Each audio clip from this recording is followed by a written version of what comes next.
This is the only video you need अगर आप लोगों का टारगेट है कि बोर्ड्स में भी 95 प्लस आ जाए, सीईटी और जेईई भी क्लियर हो जाए और नीट में भी अच्छे मार्क्स आ जाए। ये सारी चीजें पॉसिबल है अगर तुम्हारे पास एक प्रॉपर डायरेक्शन हो।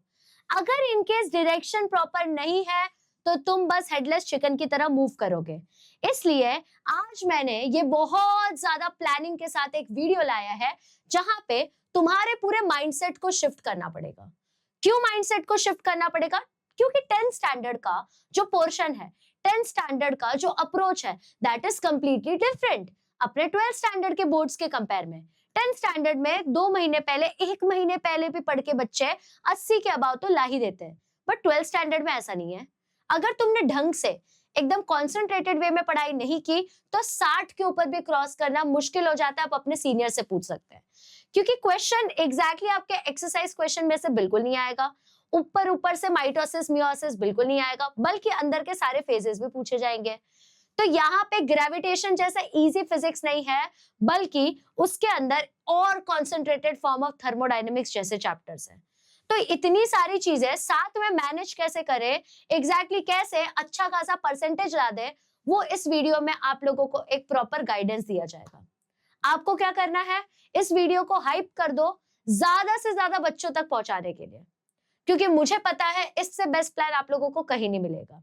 आप ध्यान दीजिए, और हमेशा जब भी मैं कोई पुलर बनाऊं, कोई भी ऐसा मैं स्ट्रैटेजी वीडियो बनाऊं, तो आप लोग बुक लेके बैठिए और लिखते जाइए पॉइंट्स को। चलो शुरू करते हैं। एकदम ध्यान से सुनना है, फटाफट से सुनना है। अब देखिए, सबसे पहले why do student struggle in 12th? हमको पता नहीं है, but we are already struggling in 12th। मुझे मल्टीपल डीएम्स आते कि मैम 10th स्टैंडर्ड में it was easy, 12th standard में पढ़ने का मन कर रहा है, पता है 8 घंटा पढ़ना है, 6 घंटा पढ़ना है, बट बैठ नहीं पा रहे हैं। तो पहले मैं तुम लोगों को ये बताती हूँ तुम्हारी प्रॉब्लम्स क्या क्या हो रही है। जैसे आप डॉक्टर के पास जाते हैं तो आप डॉक्टर को प्रॉब्लम बताते हैं ना, आपका सर दुख रहा है, आपका शरीर दर्द हो रहा है, गला बैठा है, वैसे ही पहले मैं प्रॉब्लम बताती हूँ और फिर उसके सोल्यूशंस बताऊंगी। ठीक है? अब बेटा यहाँ पे सबसे बड़ी प्रॉब्लम तुम्हारी क्या होती है?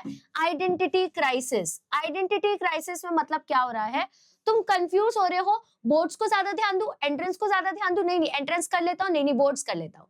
होता है कि नहीं, सच बताओ। आई नो डेफिनेटली होता है। सेकेंड चीज, नो फेज वाइज रिवीजन। तुम लोग रैंडमली कुछ भी पढ़ने लग जाते हो। तुम्हें लगता है कि आज ये चैप्टर उठा लेता हूं, फटाक से हो जाएगा, टेस्ट में आज ये चैप्टर है, फटाक से हो जाएगा, बट जो पीछे का पढ़ाया है वो तुम भूलते जाते हो, क्योंकि तुम लोगों ने अपने प्रिपरेशन को फेज वाइज डिवाइड किया ही नहीं है। फेज का मतलब होता है स्टेजेस वाइज डिवाइड करना। अगर आप अपने चीजों को स्टेजेस वाइज डिवाइड नहीं करोगे, प्रायोरिटी नहीं दोगे, तो तुम लोग डेफिनेटली एग्जाम में लैग ही करोगे। अब मान लो कि तुम लोगों का प्रायोरिटी इस तरीके से चल रहा है कि जो टेस्ट में आने वाला है सिर्फ उतना पढ़ो, तो हमेशा जितना टेस्ट में आने वाला है तुम उतना ही पढ़ोगे। यही माइंडसेट होगा, यही 10th स्टैंडर्ड में था। बट बेटा 12th स्टैंडर्ड में आपको पूरा सिलेबस आ रहा है, साथ में 11th की भी कुछ कुछ चीजें आती है। एंट्रेंस एग्जाम में तो पूरा का पूरा दोनों स्टैंडर्ड ही आ जाता है साथ में। तो एग्जैक्टली फेज में डिवाइड कैसे करते हैं अपने पूरे रिवीजन प्लान को, वो भी हम इसमें देखेंगे। थर्ड चीज, revision is an after thought. Revision तो कोई बच्चा करता ही नहीं है, पढ़ लेते हैं, हाँ मैम सब समझ चुका, क्वेश्चन सॉल्व हो चुका, बट उसको कोई भी बच्चा 5 दिन बाद, 7 दिन बाद, 15 दिन बाद पढ़ के देखता नहीं है, सीधा टेस्ट आते टाइम देखते हैं। आपको एग्री करना पड़ेगा, यस और नो, मुझे जरूर बताना यस और no. Next problem, practical plus theory collision. यहाँ पे तुम लोगों का पढ़ाई भी करना है तुमको, और जैसे बोर्ड एग्जाम पास आएगा प्रैक्टिकल के जर्नल्स भरने हैं, प्रैक्टिकल एग्जाम की प्रिपरेशन करनी है, समझ नहीं आ रहा है, बहुत ज्यादा स्ट्रेस ऑन हो जाते हो, बुक कंप्लीट करूं कि पढ़ाई करूं। ये तुम्हारे साथ होने वाला है। तुम इमेजिन करो कि अब तुम्हारा बोर्ड एग्जाम है फरवरी में, और फरवरी में ही तुम्हारा प्रैक्टिकल एग्जाम है, तुमने बुक कंप्लीट नहीं की है, तुम लोगों के प्रैक्टिकल समझ नहीं आ रहे हैं, तो ये इतनी सारी चीजें जो तुमको कंफ्यूज कर रही है। नेक्स्ट चीज, exam anxiety and inconsistency. Exam का डर सबको लगता है, फटती सबकी है, बट कंसिस्टेंट कोई नहीं है। सबको पता है कि शुगर खाने से डायबिटीज होगा, ओबेसिटी होगी, बट कोई शुगर कंट्रोल भी नहीं कर रहा है। तुमको पता है कि अगर तुम रोज रोज उठ के नहीं पढ़ोगे तो तुम लोग डेफिनेटली एग्जाम में अच्छा नहीं कर पाओगे, स्टिल यू डू दैट। उसका भी सोल्यूशन है मेरे पास। और लास्ट का सबसे बड़ा प्रॉब्लम, नो माइंडसेट सिस्टम। तुम्हारा माइंडसेट ही नहीं है। देखिए, सीबीएसई के बच्चे, स्टेट बोर्ड के बच्चे का ऐसे मैं कंपैरिजन नहीं करूंगी, बट सीबीएसई में स्टार्टिंग से कॉम्पिटेंसी बेस्ड क्वेश्चन आता है, मतलब जो टेक्स्ट बुक में के नहीं हो, उस कॉन्सेप्ट के ऊपर एप्लीकेशन बेस्ड हो, तो दे नो द अप्रोच, उनको पता है एक्स्ट्रा पढ़ना ही है। But we as a state board students, teacher भी हमको 10th स्टैंडर्ड तक वही टेक्स्ट बुक की चीजें पढ़ाती थी और हम भी वही पढ़ के जाते थे, और 12th में नहीं आता टेक्स्ट बुक का पढ़ाया हुआ चीजें, या टीचर ज्यादा पढ़ाती है तो तुमको लगता है अरे बाप रे इसको तो आता ही नहीं है। बेटा ये नहीं होता, तुमने थोड़ा सा कम क्वांटिटी वाला, कम क्वालिटी वाला ऑलरेडी पढ़ा हुआ है, तो वही इजी लगने लगता है, समझा? तो वही बात है, तो तुम्हारा माइंडसेट भी बनाने का काम मैं करूंगी। तुम्हारे ये 6 प्रॉब्लम है जो कि कॉमनली हर बच्चे का प्रॉब्लम है। इफ यू रिमेंबर, आपने गूगल फॉर्म का लिंक भरा था, उसके अंदर सारे क्वेश्चंस के हिसाब से ये 5 चीजें, ये 6 चीजें 12th स्टैंडर्ड के बच्चों को हो रही हैं। इसका सोल्यूशन एक ही वीडियो में दूंगी, 1000 वीडियो बनाने का कोई लॉजिक नहीं है, ठीक है? अब सबसे पहले माइंडसेट शिफ्ट करती हूँ मैं तुम लोगों का। ये जो है ना, ये जो पूरा रेड कलर में दिख रहा है, ये सारी चीजें तुम करते रहोगे। नहीं बिलीव हो रहा है? चलो बताती हूँ। तो देखो, एवरेज स्टूडेंट जो होता है वो कोई भी टॉपिक को रैंडमली पढ़ता है, नहीं करते हो तुम? जैसे टेस्ट आए उसको अचानक से पढ़ने लगते हो, क्योंकि तुम्हें पता ही नहीं है तुम्हें क्या करना है, रैंडमनेस। नेक्स्ट चीज, रीड्स नोट पैसिवली। तुम लोग पैसिव पढ़ते हो, मतलब तुमने बुक निकाला, ओके, ये चैप्टर पढ़ते गए पढ़ते गए पढ़ते गए, रीड कर रहे हो, तुमको क्या पता, तुमने खुद को टेस्ट करके देखा? नो एक्टिव रीडिंग, करते हो ना ये। नेक्स्ट चीज, attempt mock test to check. आप लोग मॉक टेस्ट को चेक करने के लिए सिर्फ अटेम्प्ट करते हो, और मॉक टेस्ट करने से पहले सारा बच्चा ये बोलता है मेरा पढ़ के नहीं हुआ, मैं मॉक टेस्ट कैसे दे दूं? यही होगा आपका। दूसरी चीज, स्विचेस सब्जेक्ट्स व्हेन बोर्ड। जैसे बोर हो रहा है तब सब्जेक्ट को स्विच करना है। तुम ऐसे ही सोचो, अरे यार फिजिक्स पढ़ पढ़ के बोर हो गया, चलो बायो पढ़ लूं, बायो पढ़ पढ़ के बोर हो गया, चलो मैथ्स सॉल्व कर लूं। बोर होने के बाद तुम चेंज करते हो। दूसरी बात, पैनिक बिफोर बोर्ड एग्जाम। अब पढ़ा तो कुछ है नहीं, फटके 74 हो रखी है, तो उसके बाद में तुम्हारे बोर्ड एग्जाम के टाइम पे ऐसा टेंशन होता है तुमको, अब क्या करूं, ये भूल जाऊंगा, ये भूल जाऊंगा। ना ना, आगे देखो। अब उसके बाद में बोर्ड और एंट्रेंस को सेपरेट तुम लोग करते हो एक तरीके से अटेंड, इससे तुम्हारे मार्क्स नहीं आते। बोर्ड एग्जाम हो जाएगा तब मैं एंट्रेंस पढ़ूंगा। गलत फहमी, गलती, बहुत बड़ी गलती, ब्लंडर है ये। अभी बोर्ड होगा ना फरवरी में, मार्च में खत्म होगा, उसके बाद में पढ़ूंगा क्योंकि अप्रैल में एग्जाम है। ना ना ना, लाडले यहाँ तो गड़बड़ कर देगा फिर। दूसरी चीज, revision equals to rereading notes. तुम लोग को लगता है रिवीजन मतलब वही नोट्स को री रीड कर लेना, ना बेटा, तुम लोगों को यहाँ पे एक्टिव रिकॉल करना पड़ता है। मतलब तुम लोग रख लिया है तुमने बुक, उसके ऊपर जितनी चीजें याद आ रही है वो लिखते जाओ, दैट इज एक्टिव रिकॉल, तब वो तुमको याद रहता है। दूसरी बात, स्टडी स्टिल एग्जॉशन। जब तक थक नहीं जाते हो तब तक पढ़ते जाते हो। अरे बेटा तुम्हारा माथा ऑलरेडी थक चुका है, ऑलरेडी थक चुका है तुम्हारा माथा, और तुम ऐसा कर रहे हो, ऐसा नहीं होता। अब तुम्हारा माइंडसेट शिफ्ट करना है। सबसे पहली चीज, तुम्हें फेज बेस्ड चैप्टर की प्रायोरिटी समझनी चाहिए। फेज बेस्ड मतलब तुमको चैप्टर्स को स्टेजेस में डिवाइड करना है, ठीक है? अब आप लोगों को पता है कुछ चैप्टर जो होते हैं वो हाई वेटेज के होते हैं और कुछ चैप्टर जो होते हैं वो लो वेटेज के होते हैं। तो पहले हम लोगों को पढ़ते टाइम, बोर्ड एग्जाम में पढ़ते टाइम हाई वेटेज के चैप्टर को प्रायोरिटाइज करना है, क्योंकि ज्यादा मार्क्स तो वहीं पे आ जाएंगे। अब मान लो कि तुम लोगों को 1 मंथ चलाना है पूरा, और वहां पे तुम लोगों के पास टास्क दिया तुमको, तो तुमको पता है कि अगर तुमने ये 4 टास्क कर लिए ना तो तुम्हारे पास 50,000 रुपए आ जाएंगे। उसी जगह ये 5 टास्क करने के बाद तुम्हारे पास 20,000 आएंगे। तुम लोग क्या करते हो, 20,000 को ज्यादा पहले टारगेट करते हो, बिकॉज यू डोंट नो कि किसका क्या प्रायोरिटी है, किसका क्या वेटेज है। सबसे बड़ी गलती ये तुमको चेंज करना है। दूसरी चीज, पैसिव रिकॉल ना करके एक्टिव रिकॉल पे ज्यादा फोकस करना है। जैसे मान लो मैंने थर्मोडायनेमिक्स चैप्टर लिया, मुझे जो जो याद आ रहा है उसके रिलेटेड वो लिखते जाऊंगी, तो ये तुम्हारा ब्रेन डायरेक्टली लिख रहा है, तो तुम्हें समझ आएगा कि तुम्हारे नॉलेज में कितना गैप है, ठीक है? उसके बाद में मॉक टेस्ट को डायग्नोस करने के लिए यूज करना है। अब बहुत बच्चे क्या करते हैं, मॉक टेस्ट देते हैं और बोलते हैं अरे मुझे तो नहीं आता, डिमोटिवेट हो जाते हैं, छोड़ देते हैं। बट ऐसा नहीं होता, तुम्हें मॉक टेस्ट जो है उसको वीक एरियाज को फाइंड आउट करने के लिए देना होता है कि मेरी कौन सी गलतियां हो रही है, कौन सी चीजें मिस्टेक में जा रही है, ठीक है? उसके बाद में सब्जेक्ट को फिक्स्ड वीकली प्लान के हिसाब से आप लोगों को स्विच करना है। जैसे आपको पता है कि यार मेरे को ना, मान लो कि फर्स्ट वीक ऑफ जून है जो है, उसके अंदर में फिजिक्स के 2 चैप्टर्स कंप्लीट करना है, केमिस्ट्री के 2 चैप्टर्स, बायो के 1 चैप्टर, मैथ्स का 2 चैप्टर कंप्लीट करना है, मान लो। तो तुम्हें उस हिसाब से पता होना चाहिए कि आज के दिन में, मतलब 1 जून को मैं पीसीबी ही पढ़ूंगा, फिर उसके बाद में 2 जून को मैं एमसीपी ही पढ़ूंगा। इस तरीके से तुम्हारे पास वीकली प्लानर होना चाहिए, ठीक है? उसके बाद में बोर्ड का फॉर्मेट प्रैक्टिस करना तुम्हें शुरू करना पड़ेगा 3 मंथ पहले ही। ठीक है, अभी फरवरी में एग्जाम है तो बेटा आप दिसंबर नवंबर से शुरू कर दो कि बोर्ड में लिखते कैसे आंसर, क्योंकि बोर्ड वालों के पास ना कम से कम 100-200 पेपर होते हैं। वो 100-200 पेपर के एक एक लाइन नहीं पढ़ते, वो लोग देखते पैटर्न में लिखा है तुमने कि नहीं, जो इंपॉर्टेंट पॉइंट है उसको हाईलाइट किया है कि नहीं। तो वो लिखना बहुत जरूरी होता है, pattern in the board pattern. तो 3 महीने पहले आपको प्रैक्टिस करना शुरू करना पड़ेगा। साथ में सेम कॉन्सेप्ट और डिफरेंट आउटपुट फॉर्मेट जो है उसको इंटीग्रेट करने तुमको आना चाहिए। मतलब मोस्टली अपने महाराष्ट्र बोर्ड के बच्चे क्या करते हैं, जब तक बोर्ड एग्जाम में बोर्ड का पढ़ूंगा उसके बाद मैं देखूंगा अपने एंट्रेंस एग्जाम का। Big mistake no. जो चीजें कॉमन है, मान लो सीईटी में भी कोई चैप्टर कॉमन है, बोर्ड में भी कोई चैप्टर कॉमन है, तो पहले आप थियरी करेंगे और थियरी करने के बाद उसी के एमसीक्यू सॉल्व कर लो, तो तुम्हारे प्रैक्टिकली भी वो चीज दिमाग के अंदर बैठ चुकी है। दूसरी बात, रिवीजन जो है अपने बोर्ड के बच्चे क्या करते हैं, तुम भी वही करते रहोगे, नोट्स को रीड करना, ओ ये है थर्मोडायनेमिक्स, इसका है ये फर्स्ट लॉ, ना बेटा ना, ये नहीं करना है। तुम्हें रिवीजन जो कर रहा है वो स्पेस रिवीजन करना है, मतलब टाइम दे देके।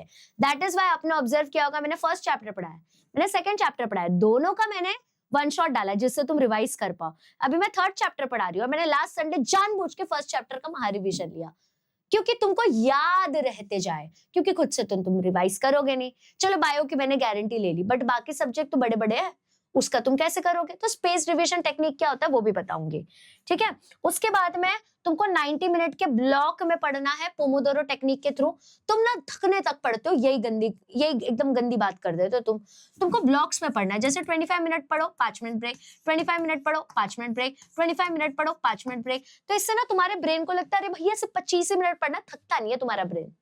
अगर तुम पहले ही बोल दोगे ना कि देख बेटा तेरे को तो भाई 12 घंटे पढ़ना, सुबह के सुबह ही थक जाओगे, सुबह के सुबह ही थक जाओगे। उसके जगह तुम ये बोलो कि तुमको इतनी ही चीजें करनी है, आज नहीं थकोगे। That is what I do, that is what I do. मैं यही करती हूँ, मैं लिख लेती हूँ रात को ही कि क्या क्या करना है मुझे, और फिर वो चीज मैं पूरे दिन में करने का ट्राई करती हूँ। हुआ तो ठीक, नहीं हुआ तो नेक्स्ट डे पे शिफ्ट। ऐसी मैं भी करती हूँ, आपको भी वही करना है। अब मैं आपको बताती हूँ फेजेस में कैसे डिवाइड करना है। मैंने ये प्लानर इस तरीके से बनाया कि आप जून से मार्च के बीच में अपने आप को पूरा रेडी कर लो, क्योंकि फेब के एंड में एग्जाम आपका स्टार्ट हो जाता है। ठीक है, एंड और मिडल में। फेज 1 रहेगा तुम लोगों का फाउंडेशन ब्लास्ट, क्योंकि फाउंडेशन तो बना नहीं है अपना, फाउंडेशन बनाना पड़ेगा, क्योंकि अब तक हम सीरियस नहीं थे, बट जो सीरियस है वो लोग ऑलरेडी फेज 1 में पहुंच चुके हैं। तो मैं तुम्हारे पूरे प्रिपरेशन को 4 हिस्सों में बांटने वाली हूँ, phase 1, phase 2, phase 3, phase 4। Phase 1 जो है वो है तुम्हारा फाउंडेशन ब्लास्ट। फाउंडेशन को हमको स्ट्रॉन्ग करना है। जून 15 से लेके अगस्त 31 तक 10 वीक का टाइम है बेटा, ये 10 वीक का। इसके अंदर तुम्हारा गोल होना चाहिए सारे चैप्टर्स को तुमको कंप्लीट करना है, सारे के सारे चैप्टर्स को तुमको एनी हाउ कंप्लीट करना है। ठीक है, सारे पीसीएमबी के चैप्टर्स को सिस्टमैटिकली तुम लोगों को कवर करना है। प्रायोरिटी कैसा रहना चाहिए तुम्हें, फिजिक्स और केमिस्ट्री सबसे पहले कर लो, क्योंकि हार्डर है, वो थोड़ा ज्यादा टफ होता है ना।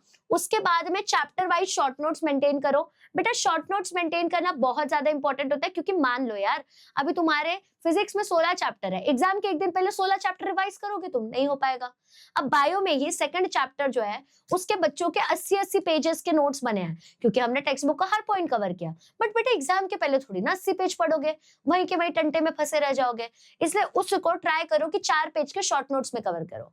शॉर्ट नोट्स मतलब फर्रे जो होता है, जो तुम एग्जाम में चिट लेके जाते हो, चिट पूरा बुक उठा के लेके जाते हो, नहीं, तुम क्या करते हो वही चीजें लेके जाते हो, वही चीजें लिखते हो जो तुम भूल सकते हो, वही होता है शॉर्ट नोट्स। पूरे चैप्टर को समराइज करना अभी से बनाना शुरू कर दो बेटा। जैसे गर्लफ्रेंड अपनी ही काम आती है, वैसे शॉर्ट नोट्स भी अपना ही बनाया हुआ काम आता है, याद रखना ये बात। ठीक है, और उसके बाद में प्रैक्टिकल जर्नल्स ना बेटा अभी से शुरू कर दो लिखना। बाकी सारे बेवकूफों को वेट करने दो, तुम अभी से शुरू करो। जो बताया जा रहा है उसी के उसी टाइम लिखते जाओ, चाहे वो कोई भी ज्योग्राफी का ही सब्जेक्ट क्यों ना, लिखते जाओ लिखते जाओ लिखते जाओ। बीच में रेस्ट लेते रहोगे, बीच में कैफे वैफे जाते रहोगे फ्रेंड्स के साथ, उस टाइम लिखो। टीवी देख रहे रहोगे उस टाइम लिखो, गाना सुन रहे रहोगे उस टाइम लिखो, गेम खेल रहे रहोगे उस टाइम लिखो, कुछ भी कर रहे हो लिखो, जब तुम फ्री हो तब लिखो, क्योंकि बाद में तुमको ना ये जो मैंने फेज 1 में तुम लोगों का काम करवा दिया ना बहुत यूजफुल पड़ेगा।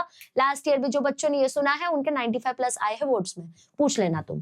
फेज 2 अब हम लोग आगे बढ़ चुके हैं, यहाँ पे डीप प्रैक्टिस का टाइम आ चुका है। सितंबर 1 से नवंबर 15 तक 10 वीक है ये बेटा, 10 वीक। गोल क्या है, कंसेप्ट के ऊपर मास्टरी करना और एमसीक्यू का प्रैक्टिस करना, क्योंकि दिसंबर में अपना सीईटी आ जाएगा, है ना। तो बेटा चाहे आप नीट दे रहे रहो, जेई दे रहे रहो, सीईटी दे रहे रहो, वहां पे तुम लोगों को एटलीस्ट कम से कम 30-30 एमसीक्यूज हर सब्जेक्ट के करने ही है हर दिन।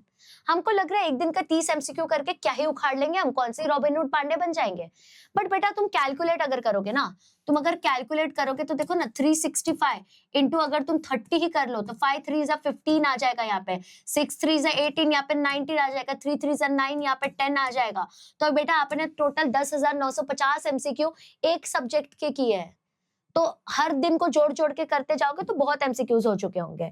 उसके बाद में प्रीवियस ईयर क्वेश्चन पे फोकस करना शुरू कर दो, क्योंकि प्रीवियस ईयर क्वेश्चंस जो होते हैं, अब देखो कुछ भी चेंज हो सकता है, साल चेंज हो सकता है, बट कोई टॉपिक जो है वो इंपॉर्टेंट है, वो चीज कभी चेंज नहीं होती।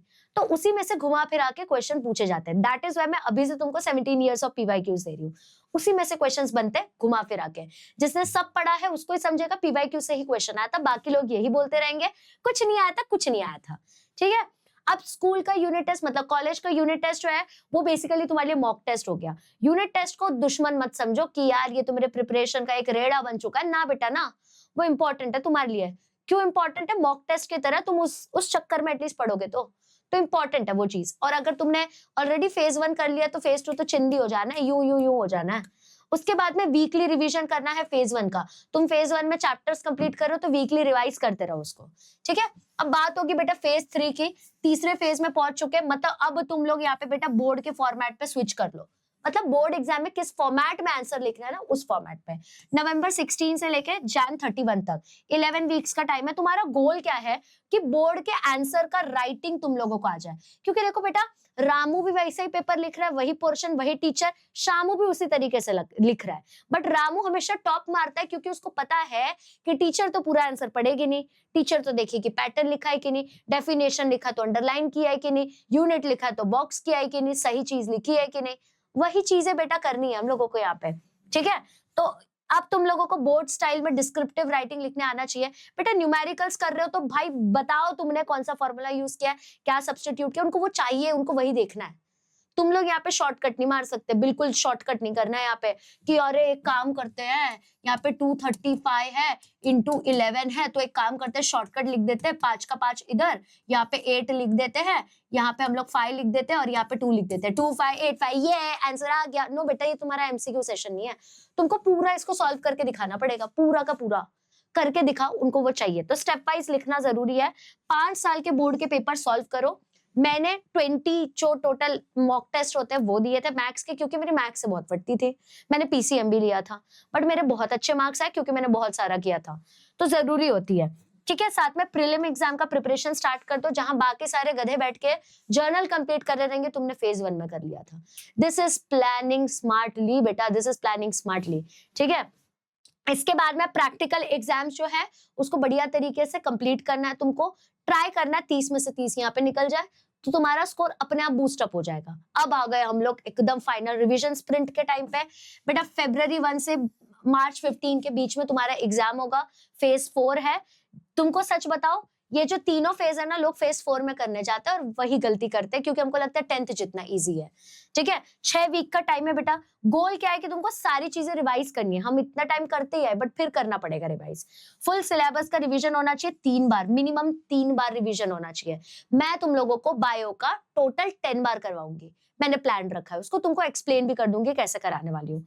फिर उसके बाद में मॉक के बोर्ड पेपर जो है वो एग्जाम कंडीशंस में दो, मतलब बराबर 3 घंटे का टाइमर लगाओ, बराबर एक ही बोतल पानी लेके बैठो, बराबर उतने टाइम में सारी चीजें करनी है। साथ में फॉर्मूला और डायग्राम जो है उसके छोटे छोटे शीट्स बनाओ, मतलब जो छोटे छोटे शीट्स बनाते हैं ना कि यार इतने के ही अंदर में मैंने सारी चीजें लिख ली है, पूरा फॉर्मूला उतने में ही है, मेरी सारी चीजें उतने में ही है, मतलब शॉर्ट नोट्स टाइप, एक पेज पे पूरे फॉर्मूलाज, एक पेज पे पूरा डायग्राम, वही सारी चीजें बनानी है।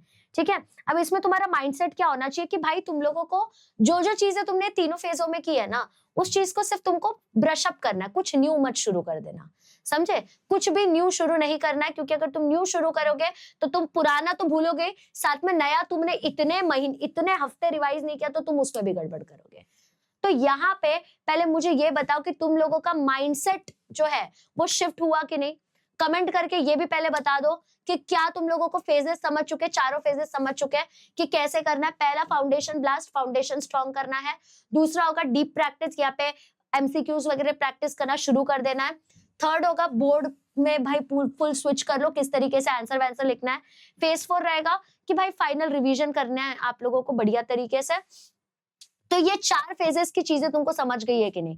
फटाफट से बताना मुझे, फटाफट से बताना। I am waiting for your answers. एकदम जल्दी जल्दी जल्दी बताना।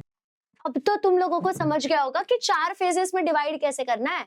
फिर से एक बार बोल देती हूँ, पहला फेज है फाउंडेशन वाला, दूसरा फेज है जिसमें हम प्रैक्टिस करेंगे भर भर के, तीसरे फेज में हम लोग बोर्ड के फॉर्मेट में स्विच करने वाले हैं, और चौथे फेज में हम लोग फाइनल रिवीजन करेंगे। बेटा पूरे प्रिपरेशन को 4 हिस्सों में बांट दिया गया है। अब आपको सिखाऊंगी प्रायोरिटाइज कैसे करना है। जैसे अगर आपको पता है कि कल एग्जाम है और आपके घर में किसी की शादी है, तो आपको पता है प्रायोरिटी किधर देनी है? शादी में ना बेटा, दूसरे के शादी में जाओगे, तुम्हारे शादी में कोई नहीं आएगा। तो यहाँ पे प्रायोरिटी देनी है अपने एग्जाम को। वैसे ही चैप्टर की प्रायोरिटी का एक मैं मैट्रिक्स, एक मैं एरिया क्रिएट कर रही हूँ। चलो साथ में देखते हैं। बेटा यहाँ पे फिजिक्स, केमिस्ट्री, मैथ्स और बायो तीनों की प्रायोरिटी है। प्रायोरिटी नंबर 1 को रेड कलर से हाईलाइट किया है, जिसको हम लोग हाई वेटेज, जिसको हम लोग हाई वेटेज की प्रायोरिटी कहते हैं। High weightage, high concept. ये वेटेज भी ज्यादा है और इसमें कॉन्सेप्ट भी ज्यादा यूज हुए, डेप्थ वाले कॉन्सेप्ट। प्रायोरिटी 2 मतलब जो ऑरेंज कलर में आपको दिख रहा होगा, ये हाई वेटेज है बट मॉडरेट टाइप के कॉन्सेप्ट है, मतलब ठीक ठीक कॉन्सेप्ट है, समझ जाता है इजीली। प्रायोरिटी 3 मतलब आपको येलो कलर में दिख रहा होगा, तो बेटा ये मॉडरेट है, मतलब इतने ज्यादा क्वेश्चंस भी नहीं आते, 5 मार्क्स के आसपास का वेटेज है, और स्टिल ये इंपॉर्टेंट है, भले वेटेज कम है बट इंपॉर्टेंट जरूर है। तो देखते हैं बेटा, फिजिक्स में rotational dynamics, electromagnetic induction, electrostatics, current, electricity, ये हाई वेटेज प्लस बहुत डेप्थ वाले टॉपिक्स है, बहुत अच्छे से पढ़ना है इसको। फिर wave optics, semiconductor devices, AC circuit, dual nature of radiation, ये वाले प्रायोरिटी 2 में आएंगे। मतलब पहले प्रायोरिटी 1 को पढ़ना है, फिर प्रायोरिटी 2 जो कि हाई वेटेज और मॉडरेट कॉन्सेप्ट वाले हैं। Then we have priority 3, oscillation, KTOG and thermodynamics. ये priority 3 कि इतने ज्यादा मार्क्स का तो नहीं है बट इंपॉर्टेंट जरूर है। ठीक है, अब केमिस्ट्री की बात करूं तो हाई वेटेज में प्रायोरिटी 1 में आएगा electrochemistry, chemical kinetics, coordination compound, aldehyde and ketone. Priority 2 में आएगा ionic equilibria, halogen derivative, amine, biomolecule. और प्रायोरिटी 3 में आएगा solution, chemical thermodynamics and solid state. अब मैथ्स का बात करूं तो प्रायोरिटी 1 में आएगा indefinite integration, definite integration, vector plus 3D, application of derivatives. फिर उसके बाद में प्रायोरिटी 2 में आएगा matrices, differential equation, probability distribution, differentiation. And third priority में आएगा trigonometric function, linear programming and pair of straight lines. Okay, bio का बात करूं तो molecular basis of inheritance high priority, human health and disease high priority, biotechnology high priority. अब आप बोलेंगे इन 3 को हाई प्रायोरिटी में क्यों डाला है? क्योंकि इसके कॉन्सेप्ट समझना टफ होता है, हम पहली बार ये चीजें सीख रहे हैं। रिप्रोडक्शन हाई वेटेज है बट कॉन्सेप्ट इजी है। तो अब आ जाएंगे मॉडरेट वाले। चलो पहले प्रायोरिटी 1 कंप्लीट कर देते हैं। इनहेरिटेंस एंड वेरिएशन जो है वो भी प्रायोरिटी 1 में आएगा क्योंकि न्यू कॉन्सेप्ट है। प्रायोरिटी 2 में आ जाएगा reproduction in plants, reproduction in animals. ठीक है, फिर आ जाएगा आपका प्रायोरिटी 2 के अंदर ही respiration and circulation, control and coordination. बेटा ये जो 4 टॉपिक्स लिए हैं मैंने यहाँ पे, reproduction and respiration and control and coordination, ये चारों टॉपिक्स के बारे में थोड़ा थोड़ा नॉलेज आपको बचपन से है, इसलिए प्रायोरिटी 2 में आएगा ये, बट वेटेज बहुत ज्यादा है इसका। प्रायोरिटी 3 में आ जाएगा ओरिजिन एंड इवोल्यूशन, चैप्टर 5 तुम्हारा इकोसिस्टम एंड बायोडाइवर्सिटी कंजर्वेशन वाला। ठीक है, तो इस तरीके से चैप्टर को प्रायोरिटाइज किया है मैंने। बेटा ये पूरा पीडीएफ आपको डिस्क्रिप्शन में मिल जाएगा, आप वहां से डाउनलोड कर सकते हैं। फिलहाल सिर्फ आप ध्यान दीजिए।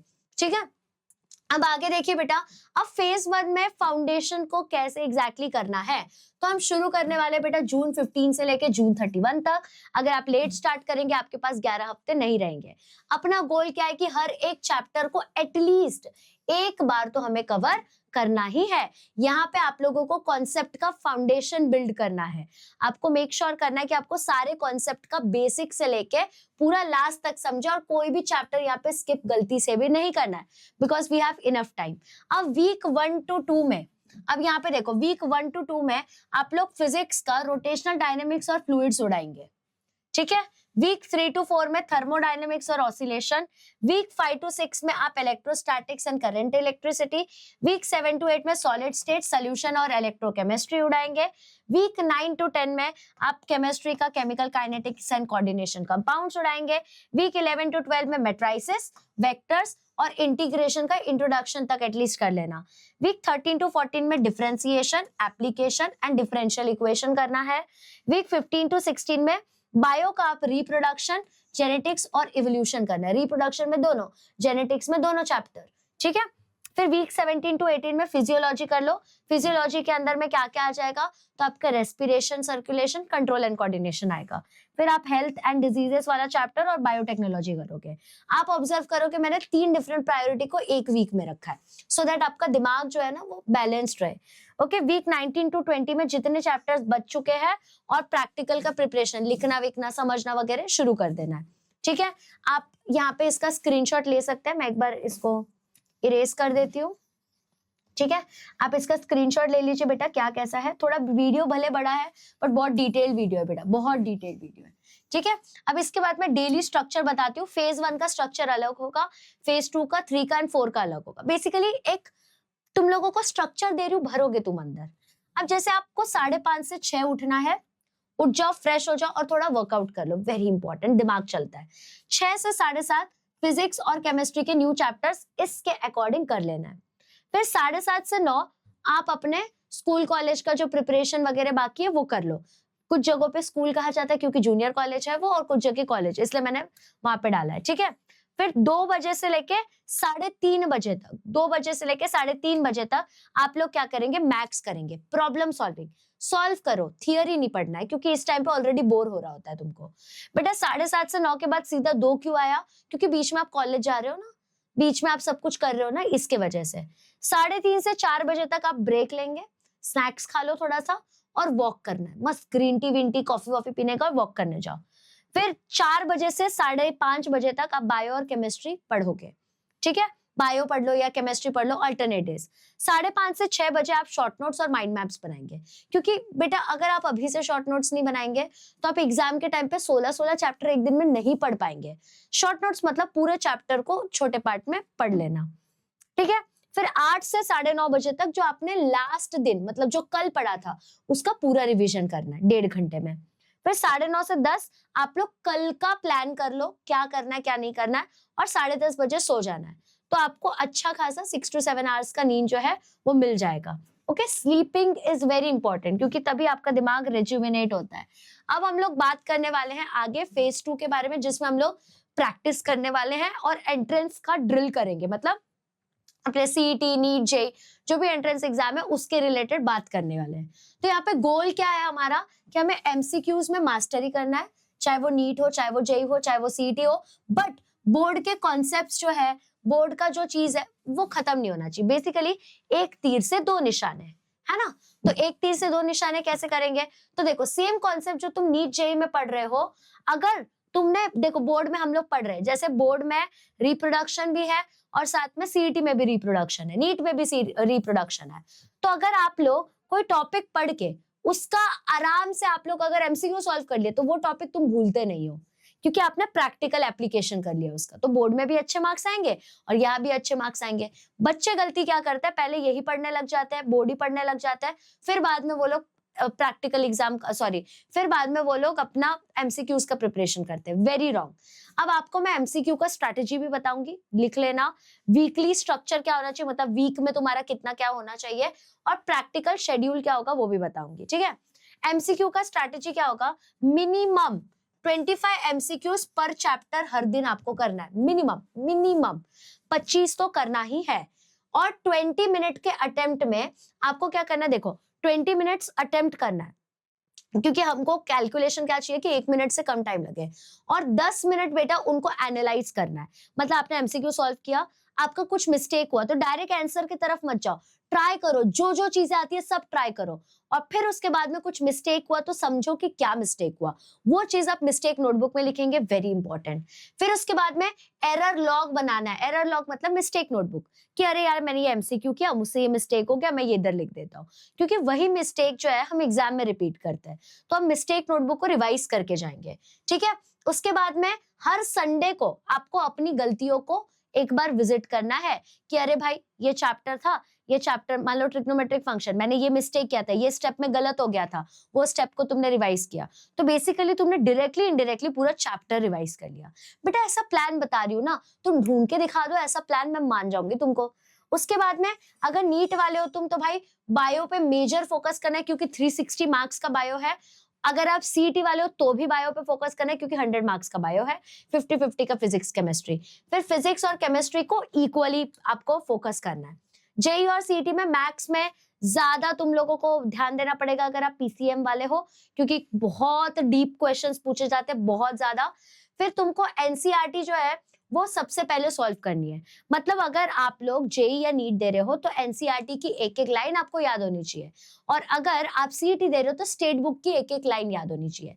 अब जैसे 12th स्टैंडर्ड का आपने देखा होगा कि मैं एक एक लाइन के नोट्स आप लोगों को लिखवाती हूँ, क्यों? क्योंकि एमसीक्यूज बनते हैं उसके ऊपर, ठीक है। साथ में एटलीस्ट 2 वीक में, मतलब मान लो ये वीक है, फर्स्ट वीक खत्म हुआ जून का, सेकंड वीक खत्म हुआ जून का, तो सेकंड वीक के एंड में एटलीस्ट आप एक मॉक टेस्ट दे दो।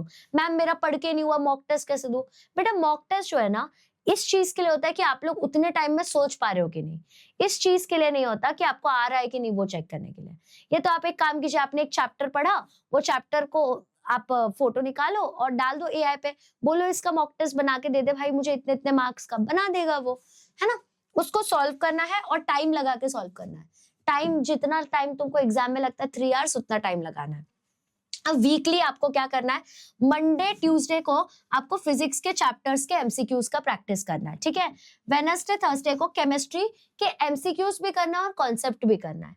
फ्राइडे को मैथ्स का प्रॉब्लम सॉल्व कर लो, मतलब चालू करो क्वेश्चन सॉल्व करो, मान लो इंटीग्रेशन कर रहे हो, दर दर दर दर दर दर दर बहुत सारे क्वेश्चन सॉल्व करो, देखो एक दिन में कितने कर पा रहे हो।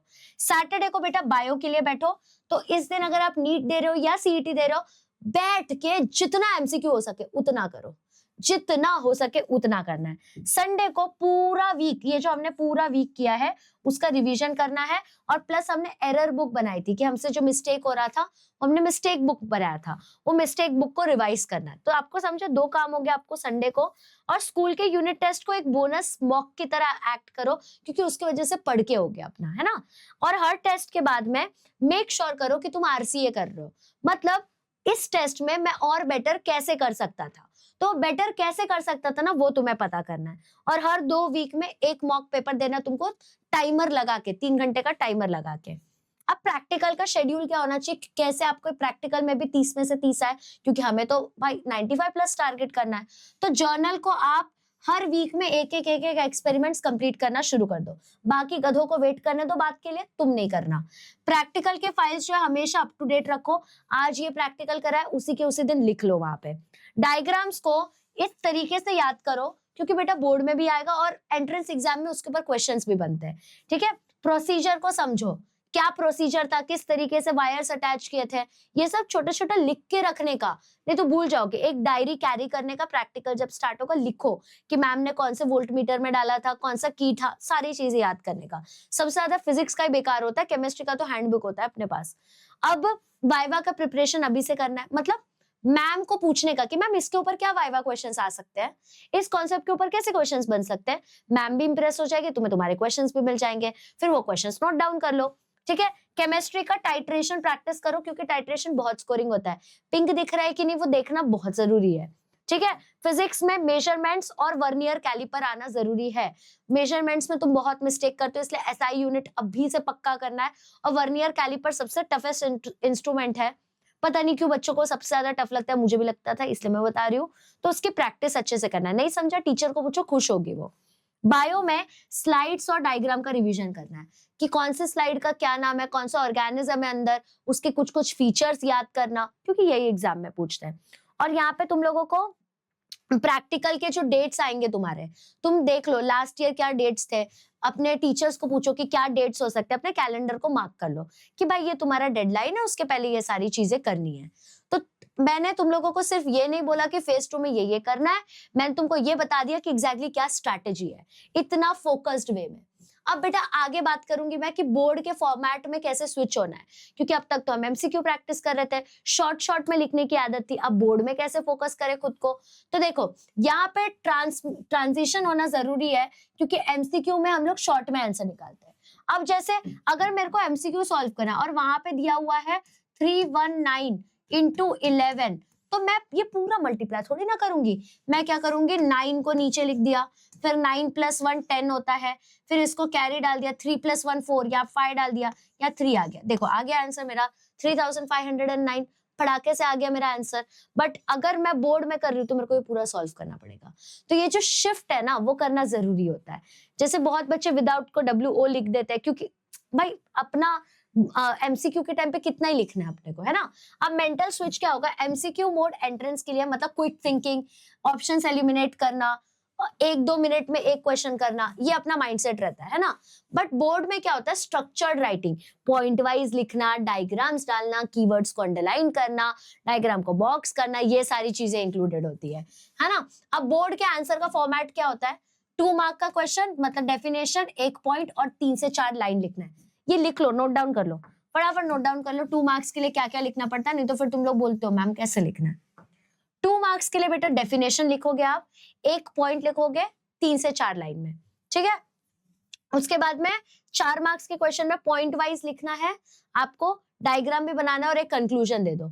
6 मार्क्स का तो नहीं आता आप लोगों को, 4 मार्क्स ही मैक्सिमम होते हैं। 6 मार्क्स मतलब बिगेस्ट क्वेश्चन अगर आ गया तो इंट्रोडक्शन भी लिखना है उस टॉपिक के रिलेटेड, 3 से 4 डिटेल्ड पॉइंट्स भी लिखना है, डायग्राम भी लिखना है और कंक्लूजन भी। जितने बड़े मार्क्स उतना बड़ा आंसर, ठीक है। अब डेली प्लान बता देती हूँ कि जब हमको स्विच करना है, क्योंकि अभी तो बोर्ड एग्जाम सर पे है, तो तब एग्जैक्टली क्या क्या करना पड़ेगा तुमको। 6 से 7:30 बेटा पूरा का पूरा प्रीवियस ईयर का मतलब PYQ का बोर्ड का क्वेश्चन फिजिक्स या केमिस्ट्री का उठा के सॉल्व कर डालो, 3 घंटा लगेगा तुम लोगों को, ठीक है। फिर स्कूल के बाद मतलब कॉलेज के बाद बोर्ड के स्टाइल में आंसर्स लिखने का कोशिश करो, मतलब जैसे मैंने यहाँ पे बताया डेफिनेशन, ये नहीं वो नहीं, हाईलाइट करना, वैसे फॉर्मेट में लिखना है।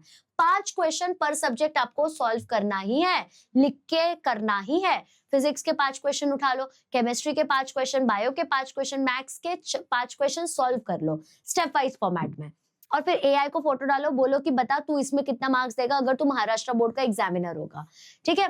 फिर इवनिंग में आपको MCQ प्रैक्टिस को कंटिन्यू करना है नीट के लिए, और MCQ प्रैक्टिस को कंटिन्यू कर लो नीट के लिए।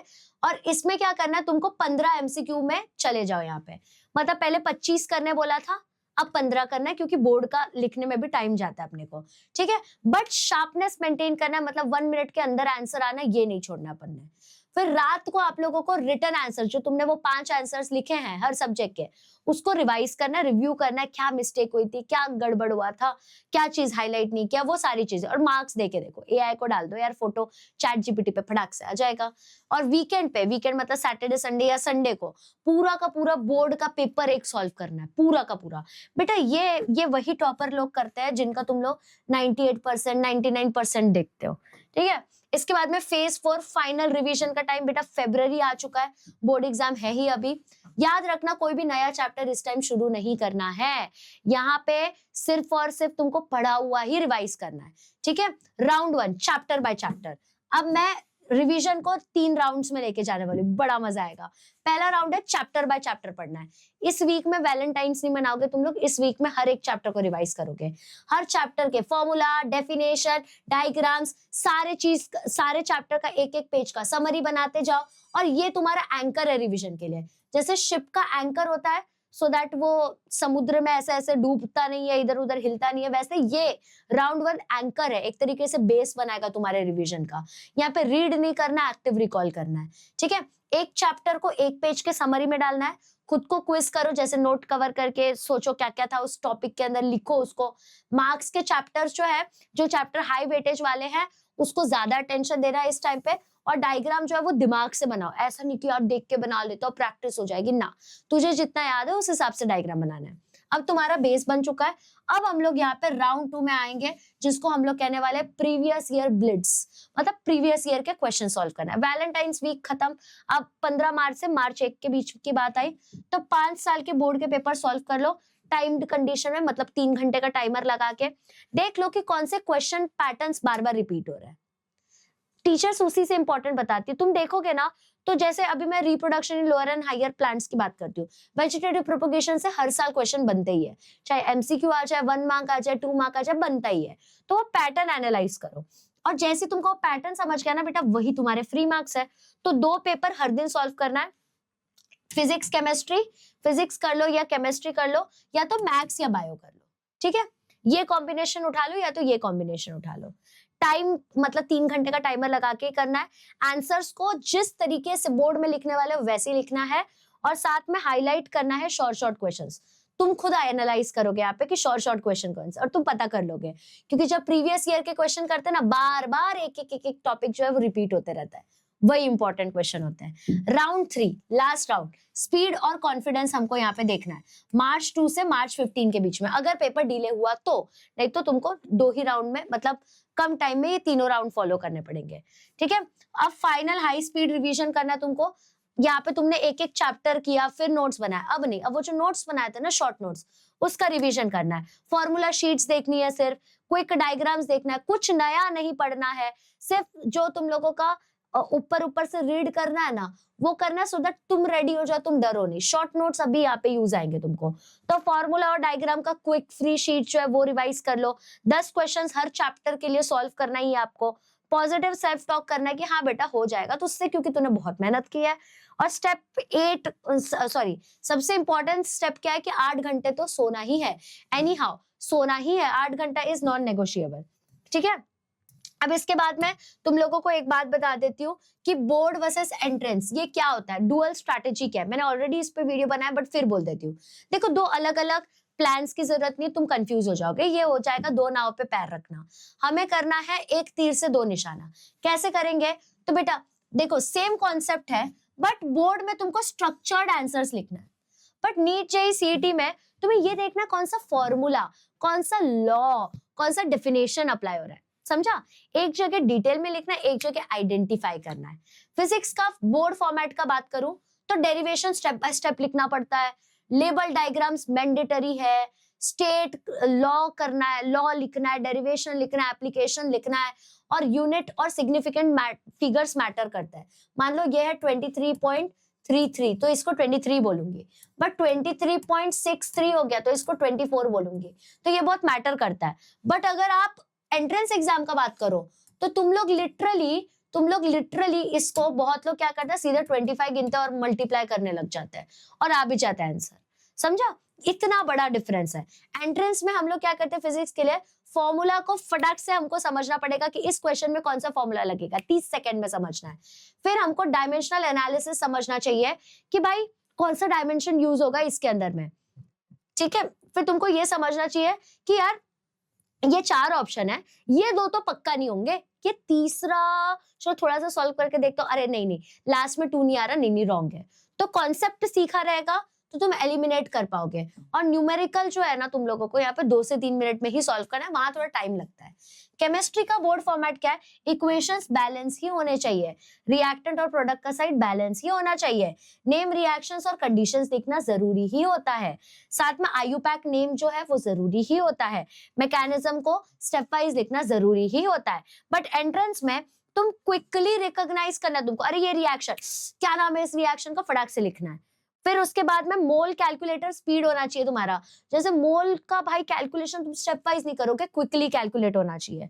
पीरियोडिक ट्रेंड के पैटर्न्स तुमको याद होना चाहिए, तुम एक पीरियोडिक टेबल के निमोनिक याद करोगे ऐसा नहीं होगा, ट्रेंड याद रहना चाहिए। एनसीईआरटी के स्टेटमेंट याद रहने चाहिए अगर नीट दे रहे हो तुम लोग या जेईई दे रहे हो तुम लोग, ठीक है। मैथ्स की बात करूं तो बेटा बोर्ड फॉर्मेट का बात करती हूँ। मैथ्स में धीरे धीरे तुम लोग एक स्टेप में लिखते हो, साथ में इंटरमीडिएट स्टेप जो है, बीच बीच के स्टेप को भी मार्क्स होते हैं। प्रॉपर नोटेशन लिखना जरूरी है, जैसे इंटीग्रेशन का साइन हो गया, जो भी सिंबल्स है वो लिखना जरूरी है। फिर उसके बाद में तुमको बाउंड्री कंडीशंस वगैरह भी देखने पड़ते हैं।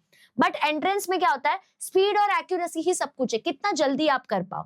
शॉर्टकट मेथड यूज करना जरूरी है, ठीक है, बहुत जरूरी होते हैं शॉर्टकट के मेथड्स यूज करना, ऑप्शन एलिमिनेशन टेक्निक आना चाहिए आप लोगों को, और 2 मिनट ज्यादा से ज्यादा लगने चाहिए कोई भी एक क्वेश्चन के लिए।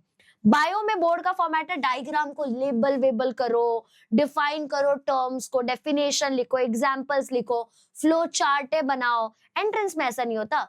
एनसीईआरटी या तो अपने स्टेट बोर्ड का जो बुक है उसके एक एक लाइन तुमको याद होनी चाहिए, एक वर्ड और एक फ्रेज का आंसर्स तुमको क्विकली आना चाहिए, डायग्राम बेस्ड एमसीक्यूज यूं आइडेंटिफाई करने आना चाहिए, एक्सेप्शन बेस्ड क्वेश्चंस पड़ाक से समझना चाहिए। तो ये शिफ्ट हो गया आप लोगों का, समझा? पढ़ना तो सेम ही चीज है, बस तरीका अलग है।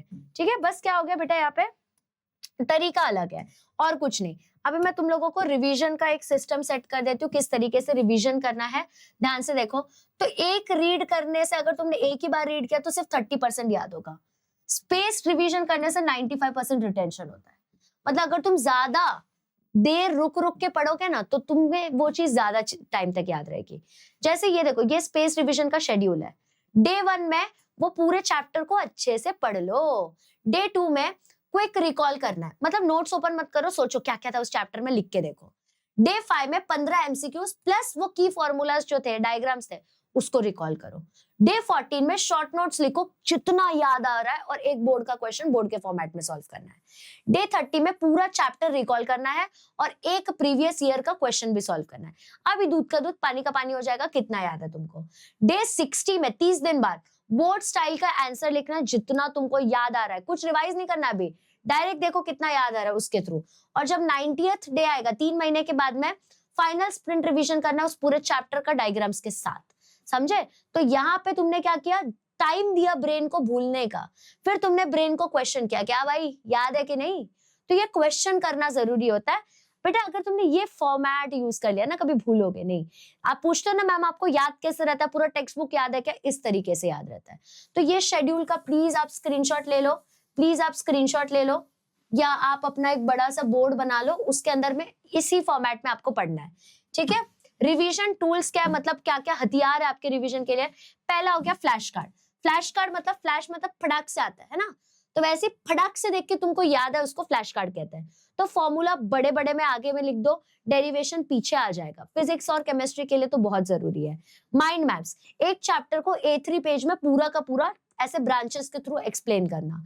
एरर लॉग, एरर लॉग मतलब क्या होता है, जब आप कोई भी एमसीक्यूज रॉन्ग करते हैं तो वो एमसीक्यूज रॉन्ग करने के बाद में एक ट्रिक होता है, एक स्टेप होता है, या क्वेश्चन में भी कुछ तो एक चीज होता है जो हम गलत कर देते हैं। सब याद रहता है, बस एक ही पॉइंट गलत करते हैं, वही पॉइंट को यहाँ पे लिखना है। ये सोना है तुम्हारे लिए लिटरली, और संडे को रिवाइज करने का। एक पेज समरीज इंपॉर्टेंट है, पूरा चैप्टर एक ही पेज में, क्योंकि 16 चैप्टर हम पढ़ नहीं पाएंगे एक बार में। पीवाईक्यू ट्रैकर जरूरी है कि तुमने कितने पीवाईक्यू सॉल्व किए, चेक करना है। उसके बाद में वॉइस रिकॉल करना जरूरी है, मतलब कोई भी कॉन्सेप्ट को जोर से पढ़ के देखना है, जोर से बोल के देखना है। क्यों जरूरी है जोर से बोलना? क्योंकि जो चीज हम बोलते हैं वो चीज हमें ज्यादा याद होती है, समझा?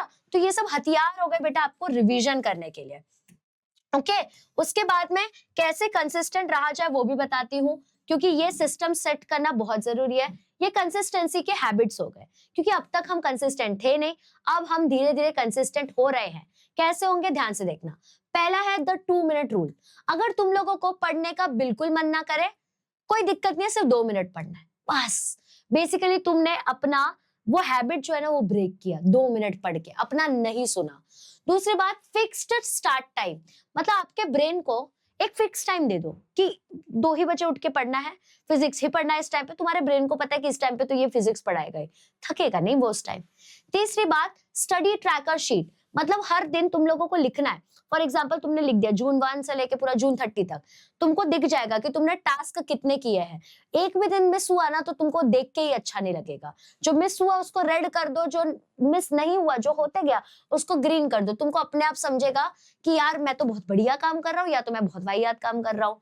नेक्स्ट चीज होती है वीकली रिव्यू करना। संडे को तुमको ये देखना है कि क्या तुमने अच्छा किया, क्या सही नहीं हो पाया, क्या चेंज करना चाहिए। 15 मिनट तुमको ये खुद को देना है, ठीक है। फिर उसके बाद में तुम लोगों को अकाउंटेबिलिटी पार्टनर देना है, मतलब एक ऐसा फ्रेंड वो तुम्हारी बहन भाई भी हो सकते हैं, मम्मी पापा भी हो सकते हैं, जो चेक करे कि तुम लोग सही से काम कर रहे हो कि नहीं। एक मेंटर की जरूरत होती है यहाँ पे। साथ में इन्वायरमेंट को बहुत बढ़िया तरीके से डिजाइन करना है, क्योंकि जैसा इन्वायरमेंट इंसान भी वैसा हो जाता है। तो अपना डेस्क क्लीन रखो, फोन को दूसरे रूम में रखो, एकदम फोकस स्टडी करना है यहाँ पे, क्योंकि फोन बाजू में रहेगा, नोटिफिकेशन आएगा, पढ़ाई नहीं होगी। फिर उसके बाद में अपने स्लीप को प्रोटेक्ट करना है। Sleep is non negotiable. 8 घंटा, 7 से 8 घंटा तो मिनिमम सोना है, ठीक है।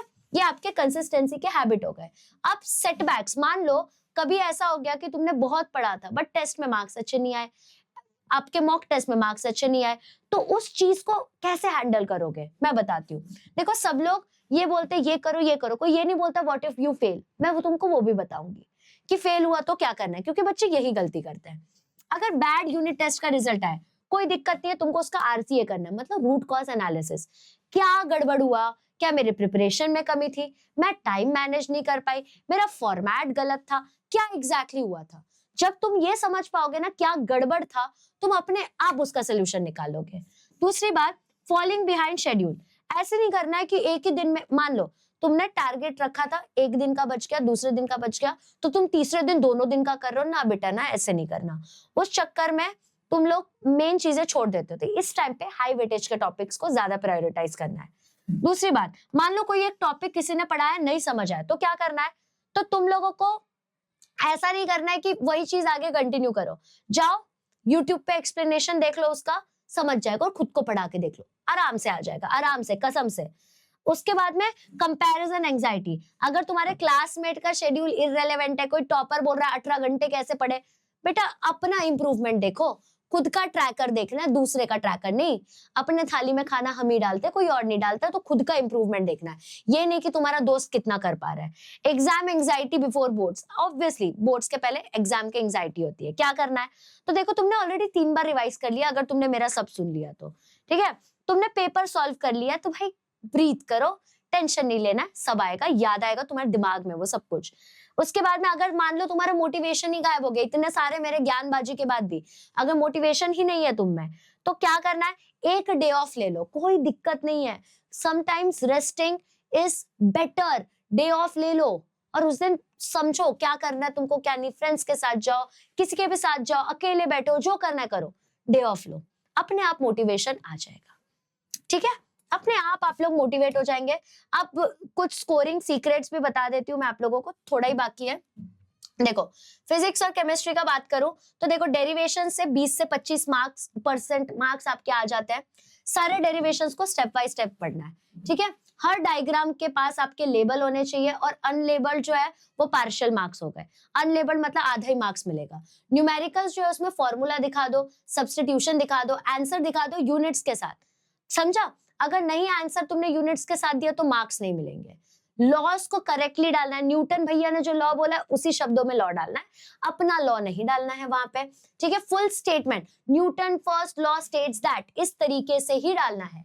चैप्टर का प्रायोरिटी जानो, जैसे electrostatic, current, electricity, rotational dynamics, ये मैक्सिमम मार्क्स आपको देने वाले, ये सीक्रेट है, ये सारे स्कोरिंग सीक्रेट्स है बेटा। उसके बाद में एसी सर्किट्स और ईएमआई जो है ये हाई यील्ड है नीट और बोर्ड एग्जाम के लिए, ओके। अब मैं आप लोगों को केमिस्ट्री का बता देती हूँ बेटा, ध्यान देना। तो अब देखो, केमिस्ट्री में बेटा ऑर्गेनिक केमिस्ट्री आपको 25 से 30 मार्क्स दे देगा, ठीक है।